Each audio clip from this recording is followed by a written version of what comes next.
जानी ना दर्शक बंधु आज थी आम घर पाखे भोजी लगी चलतु आज आपको आम गाँ भोजी खुआबी पत्र खंडे मिलबार दीर्घ 15 मिनिट पर आसला भात देखुंत मुझे भात नहीं तार कारण अच्छी ना तापर आसला गरमा गरम घंट अरे रे बंध भांगी पड़ेला रे हौ म वाई टू ओरे when I am a big खाऊ रे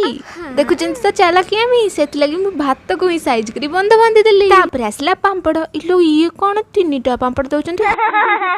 हौ हौल पो हौ रहिथा तापर पुणी दीर्घ 18 घंटा वेट कली किंतु किछि आसलानी तो मु भाबिल बोधे एते की जिंस होईची किंतु मा आशा को निराश न करकी ना सेवाने आसे कि ना पनीर मते दे देले तापर आसला माछ फ्राई आउ चिंगुडी फ्राई आउ एबे आगे हमें मन भर की खाइबा स्टार्ट कलु देखुचंत ना आगुर देके गलेनी एबे आनी की पांपड़ अजाडुचंती एपटे मु खाउची सेपटे मो मामा मते टाणटाणी कहूची कि देखुचटी मु केडे बड माछ पीस पाइची सब खाइ सरी खाइलु सेसरे खीरी किंतु आपण सब्सक्राइब करिबे जरूरी।